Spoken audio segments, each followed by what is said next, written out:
कैसा चल रहा है नरेश मीणा का प्रचार? क्या कर रहे हैं ऐसा नरेश मीणा अपने प्रचार में जिससे प्रमोद जैन भाया ध्वस्त हो जाएंगे और मोरपाल सुमन पस्त हो जाएंगे? सवाल अगर ये आपका है तो जवाब इस वीडियो में मिलने वाला है, इसलिए इस वीडियो को आखिर तक देखिएगा ताकि आप समझ जाए कि नरेश मीणा ऐसे खींच रहे हैं अंता की जनता को अपनी तरफ, किस तरीके से, किस प्रकार से खींच रहे हैं। वो सारे कारनामे, वो सारी तरकीबें, वो सारे एक्शंस क्या और कितने कारगर हो पाएंगे, इस वीडियो में हम आपको समझाते हैं। सबसे पहले, नुक्कड़ सभाओं में नंगे पैर चलना कितना असरदार होगा। नरेश मीणा चप्पल नहीं पहन रहे, नंगे पैर चल रहे हैं। ये काम करना और ऐलान करके करना कि जब तक प्रमोद जैन भाया को यहां से पूरी तरह से निस्तो नाबूद नहीं कर देता तब तक मैं चप्पल नहीं पहनूंगा। ये स्टंट कितना कारगर आएगा देखिए। सबसे बड़ी चीज ये है कि गरीब वोटर जो है, दुखी वोटर जो है, शोषित वोटर जो है, उसे अपनी तरफ अट्रैक्ट करना है। ये बताना है कि मुझे 2.5 साल मिलेंगे तो मैं बहुत कुछ कर पाऊंगा, आपके लिए लड़ लूंगा।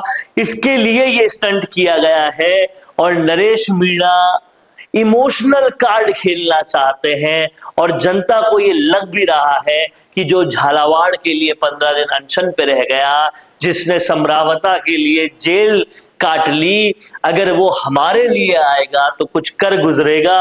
नंगे पैर चल दिया, लगातार कुछ ना कुछ संघर्ष की निशानियां दिखा रहे हैं, क्योंकि छोटा किरोड़ी कहा जाता है नरेश मीणा को। संघर्ष तो किरोड़ी से सीखे हैं।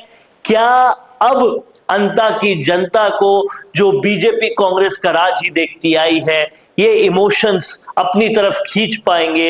ये वोटिंग का दिन बताएगा। लेकिन फिलहाल जो हुजूम, जो लोग नरेश मीणा के साथ बन रहे हैं, उससे तो लग रहा है कि हवा कुछ उनके पक्ष में भी जा सकती है। फटी टी शर्ट दिखाने वाला अरविंद केजरीवाल स्टंट कितना कारगर होगा? केजरीवाल ने समर्थन दे दिया है नरेश मीणा को, उनकी टीम काम कर रही है, इलेक्शन मैनेजमेंट टीम पहुंच चुकी है, लेकिन उसके साथ साथ पहुंच चुका है अरविंद केजरीवाल का स्टंट वाला तरीका। बड़ा शर्ट, फटा शर्ट, ये सब कुछ पहन के आम आदमी हूं, ये बार बार अलग अलग तरीके से बताना जनता को, ये स्टंट जो है वो गरीब जनता को, अंता की जनता को कितना अपनी तरफ खींच पाएगा, ये समझना पड़ेगा नरेश मीणा को। क्योंकि कहीं ना कहीं जनता जान चुकी है अरविंद केजरीवाल का सच भी, कि जो पहले बड़ी शर्ट पहनते थे वो शीश महल में रहने लगे, जो कहते थे वैगनार से बाहर नहीं आऊंगा वो आलीशान गाड़ियों में घूमने लगे। कहीं नरेश भी तो ऐसे नहीं हो जाए। तो कहीं ना कहीं ओवर प्रदर्शन भी गरीबी का करना गलत है, क्योंकि अपनी ही दूसरी बाइटों में, इंटरव्यू में यही नरेश मीणा कह चुके हैं कि मेरे पिताजी जाने कितने सालों से सरपंच है, मेरे पेट्रोल पंप है, मैं पूरी तरह से समृद्ध हूं। समृद्ध होने के बाद ऐसे काम क्यों करने जिसे जनता नाटक करार दे, ये भी नरेश मीणा को समझना चाहिए। कांग्रेस बीजेपी से हटकर रहना फायदेमंद हो सकता है क्या? जाहिर तौर पर फायदेमंद हो सकता है, क्योंकि कहीं ना कहीं जनता विकल्प ढूंढ रही है। ये बिल्कुल नरेश मीणा के लिए फायदेमंद हो सकता है।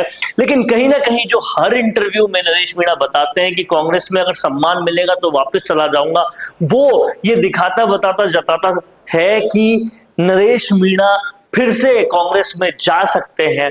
और अगर ऐसा होता है तो जनता के बीच में एक डाउट उत्पन्न होता है। वो डाउट कितना इस कारगरता पर प्रहार करेगा, ये भी देखने वाली बात होगी। इसके अलावा गुस्सा, अग्रेशन कितना हेल्प करेगा? देखिए, कहीं ना कहीं प्रशासन काम नहीं कर रहा, शासन से जो काम हो नहीं रहे, जनता जिसकी वजह से त्राहिमाम है, उस सारे मुद्दों को उठाने के लिए अगर किस नेता में गुस्सा होता है, अग्रेशन होता है और वो विधानसभा में दिखता है, जिसकी वजह से शासन प्रशासन ढंग से काम करते हैं, तो वो गुस्सा अच्छा है।